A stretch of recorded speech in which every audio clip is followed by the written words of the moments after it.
Jakarta CNBC Indonesia.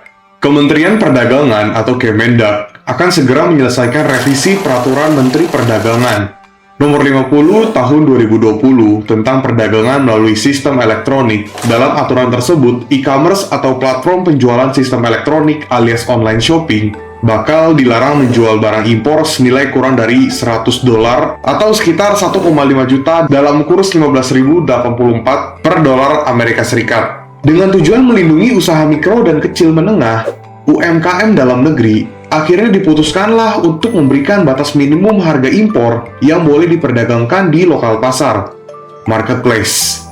Akhirnya diputuskanlah dengan batas minimum orang-orang kalau misalnya mau belanja barang impor, itu harus setara dengan $100 Amerika Serikat atau bisa dibilang sebagai 1,5 juta rupiah. Adapun pasar-pasar yang disebutkan, cuman gue nggak bisa sebutin semuanya. Jadi ada beberapa yang akan gue sebutkan. Yang pertama, mengutamakan perdagangan barang atau jasa hasil produksi dalam negeri. Yang kedua, PPMSE dalam negeri wajib menyediakan fasilitas promosi barang dan jasa hasil produksi dalam negeri.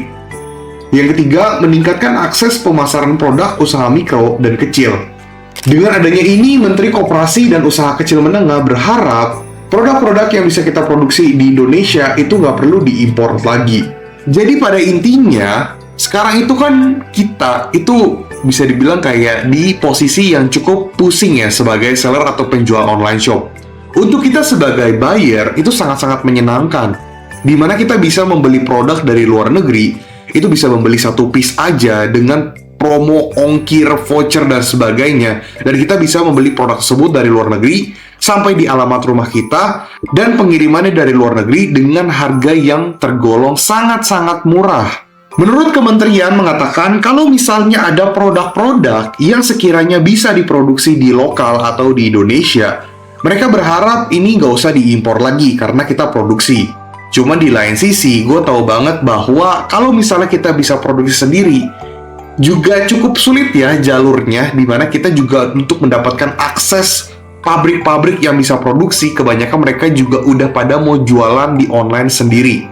Ketika kita mau membeli harga grosir, nggak kurang-kurang banget lah, harganya masih mirip-mirip, cuma dipotong sedikit atau mungkin harganya benar-benar sama.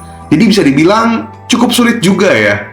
Namun bukan berarti kita tetap nggak bisa impor. Kalau misalnya kita impor produk dari luar negeri dengan pembelian grosir dengan jumlah yang banyak, itu tetap bisa teman-teman. Dengan catatan, teman-teman di sini berarti membeli dengan minimum quantity, di mana itu dikirim ke Indonesia, kita bayar pajaknya dan sebagainya. Kemudian produk tersebut dalam bentuk kontainer yang tronton truk-truk gede itu datang ke tempat kita untuk ngirimin barangnya. Mungkin ada yang 1 CBM atau mungkin 100 CBM dan sebagainya. Lalu kita bisa menjual kembali di sini. Tapi sebagai customer untuk membeli satu piece aja dari luar negeri itu nggak bisa kalau misalnya harga produknya kurang dari 1,5 juta atau $100 Amerika Serikat. Jadi buat teman-teman di sini yang menjual produk-produk impor yang memang kalian itu reseller atau mungkin emang ngebeli dari luar negeri, lalu mungkin beberapa CBM atau puluhan CBM, itu masih bisa. Kalau menurut yang gue baca ya teman-teman dan gue survei itu masih bisa. Karena kan memang kalian itu membayar pajak dan sebagainya, kemudian kalian jual kembali di sini dalam bentuk ya satuan, ecer atau grosir. Yang nggak bisa itu adalah buyer yang ngebeli langsung dari luar negeri satu piece doang, itu nggak bisa. Cuma kalau kalian yang beli kan pembeliannya banyak, itu masih bisa. Marketplace platform digital itu harus sama dengan UMKM lainnya. Izin pajak itu harus sama. Kalau masuk barang harus bayar pajak. Kalau jualan kan ada pajaknya. Jangan sampai nanti platform digital nggak bayar pajak. Mati dong kita, ujar Zulhas. Yang kedua, Zulhas mengatakan bahwa platform digital tidak diperbolehkan menjadi produsen atau menghasilkan barangnya sendiri. Produsen biar yang lain saja, dia kan platform. Misalnya TikTok bikin sepatu merek TikTok itu nggak boleh. Itu saya usul begitu, nggak boleh sekaligus produsen jelasnya. Kalau dia mau bikin sepatu ya silahkan, tapi perusahaannya yang lain. Jadi tidak diborong semua oleh satu platform digital tersebut. Dan usulan ketiga, Zulhas meminta agar ditetapkan harga minimum barang impor sebesar $100.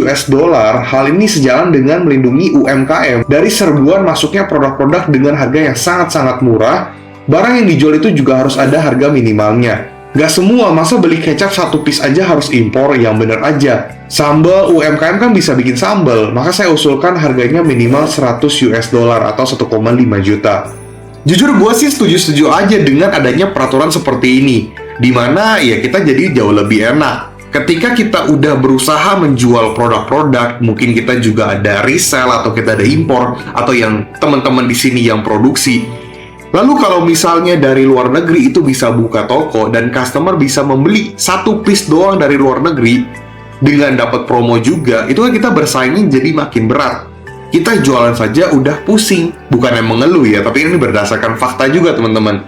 Dimana kita juga pusing, cari-cari produk, tapi si buyer malah langsung direct beli dari luar negeri, dikirim cuman satu piece aja belanjanya. Sedangkan kita harus putar otak, kita harus beli grocery dan sebagainya. Bahkan sometimes harga kita bisa lebih mahal daripada yang dari luar negeri, karena kita harus bayar pajak dan lain-lain di sini. Bisa dibilang kita aja udah cukup sulit untuk bersaing dengan seller-seller besar yang sudah bertahun-tahun yang lalu sudah memulainya. Atau mungkin buat mereka-mereka yang secara modal itu udah kuat banget. Bahkan bisa dibilang juga, kita juga udah cukup pusing untuk bersaing dengan pabrikan-pabrikan, di mana pabrik tersebut yang biasanya kasih kita harga grosir, dia jadi buka toko online sendiri untuk dijual kembali.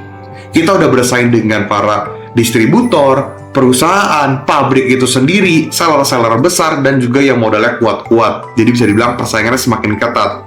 Menurut gue dengan adanya peraturan ini, ya jadinya lebih enak, dimana kita nggak perlu ada tambah saingan lagi nih. Orang luar negeri, toko-toko di luar negeri itu yang bisa jual produknya di sini. Jadi kita karena udah cukup pusing untuk bersaing dengan pabrikan, distributor, dan sebagainya. Kemudian ada peraturan lagi tadi yang mengatakan bahwa platform dilarang untuk menjual produk dengan mereknya sendiri. Jadi bisa dibilang kan kalau misalnya platform itu bisa membaca data ya. Baca data untuk data-data kita, kemudian si customer ini rata-rata belanjanya pada produk apa, produk-produk apa saja yang paling banyak dibeli, dan sebagainya. Lalu mereka memutuskan untuk membuat produknya sendiri dan diproduksi sendiri, kemudian buka toko official shop-nya sendiri dengan menjual produk-produk yang memang laku di market. Jadi bisa dibilang dimakan nih marketnya. Contoh, ada seller yang menjual skincare misalnya, skincare untuk moisturizer muka dan sebagainya tuh laku banget. Si platform tersebut melihat bahwa produk tersebut laku banget. Dia buka official shop-nya dari si platform tersebut sendiri untuk menjual skincare moisturizer tersebut. Dimana kan orang buyer itu pasti akan lebih melirik yang official shop-nya, apalagi official dari si platform. Platform yang megang kendali, dia promosi ini gila-gilaan, dia nggak mungkin lah dia bayar iklan dan sebagainya lebih mahal, karena kan mereka yang punya platformnya, mereka yang punya datanya, mereka bisa mainin secara sistemnya. Jadi peraturan ini gue cukup setuju, di mana platform apapun itu dilarang untuk menjual official, buka toko official untuk menjual produk-produknya. Kecuali tadi dikatakan bahwa dia harus membuka perusahaan baru untuk menjual produk tersebut, itu masih nggak apa-apa. Tapi kalau si platform itu juga yang menjual, akan chaos banget sih, bakal gila banget itu.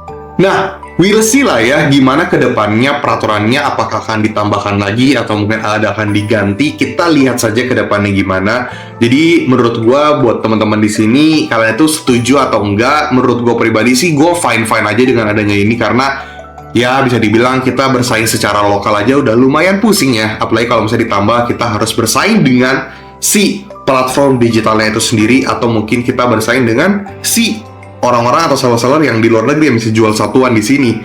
Jadi gue sih fine-fine aja. Kalau menurut kalian gimana? Apakah kalian di bagian yang setuju atau nggak setuju? Kalau nggak setuju di bagian mananya? Setuju di bagian mananya? Dan alasan kalian kenapa setuju atau nggak setuju? Coba tulis di kolom komentar. Ramaikan video ini. Jangan lupa like, comment, dan subscribe. Gue pengen tahu nih respon teman-teman di sini kayak gimana. Karena gue tahu banget rata-rata subscribers gue atau followers gue adalah orang-orang yang baru terjun di bisnis jualan online, atau yang sudah jualan online, atau yang udah berpuluh-puluh tahun udah jualan online.